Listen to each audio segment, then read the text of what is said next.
মালদা জেলার বৈষ্ণবনগর বিধানসভায় এসডিপিআইয়ের বৈষম্য বিরোধী সমাবেশ অনুষ্ঠিত হয়। মালদা জেলার বৈষ্ণবনগর বিধানসভা এলাকায় Social Democratic Party of India এসডিপিআইয়ের উদ্যোগে বৈষম্য বিরোধী এক গুরুত্বপূর্ণ সমাবেশ অনুষ্ঠিত হয়।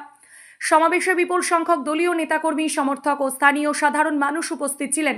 সমাবেশে বক্তব্য রাখতে গিয়ে এসডিপিআইয়ের রাজ্য সভাপতি হাকিকুল ইসলাম বলেন, মালদা জেলার সার্বিক উন্নয়ন বাস্তবে আজও হয়নি।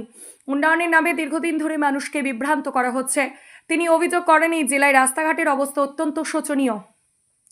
শিক্ষা ব্যবস্থার পরিকাঠামো দুর্বল, স্বাস্থ্য পরিষেবা প্রায় ভেঙে পড়েছে এবং বিশুদ্ধ পানীয় জলের সংকট আজও সাধারণ মানুষের নিত্যদিনের বড় সমস্যা হয়ে দাঁড়িয়েছে। হাকিকুল ইসলাম আরও বলেন, এই বঞ্চনা অবহেলার মূল কারণ হলো বৈষম্যমূলক রাজনীতি। সাধারণ মানুষের প্রকৃত সমস্যা নিয়ে কেউই আন্তরিক নয়। তাই তিনি জোর দিয়ে দাবি তোলেন যে এসডিপিআইয়ের বিধায়ক এমএলএ যদি বিধানসভায় পাঠানো যায় তবেই প্রকৃত অর্থে উন্নয়ন সম্ভব হবে। কারণ এসডিপিআই মানুষের মৌলিক অধিকার ও সমান উন্নয়নের প্রশ্নে আপোষহীন। সভা থেকে তিনি আরও দাবি করেন, এসডিপিআই ছাড়া অন্য কোনো রাজনৈতিক দল প্রকৃত উন্নয়ন করতে সক্ষম নয়। সমাবেশ থেকে অবিলম্বে বৈষম্যমূলক নীতির অবসান, নদী ভাঙন কবলিত এলাকার সব বঞ্চিত মানুষের পুনর্বাসন, মালদা জেলার সার্বিক উন্নয়নের দাবিতে আন্দোলন আরও জোরদার করার আহ্বান জানানো হয়।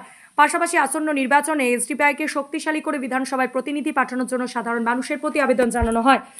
আপনার বাড়ি বা ব্যবসা প্রতিষ্ঠানকে মনোমুগ্ধ করে সাজাতে আজই আসুন অঞ্জলি হার্ডওয়্যারে। এখানে নামি দামি কোম্পানি টাইলস, মার্বেল ও গিজার, শাওয়ার ও স্যানিটারি পণ্যগুলি ন্যায্য দামে পাওয়া যায়। ঠিকানা হরিহরপাড়া পার হাউসের নিকট, মুর্শিদাবাদ।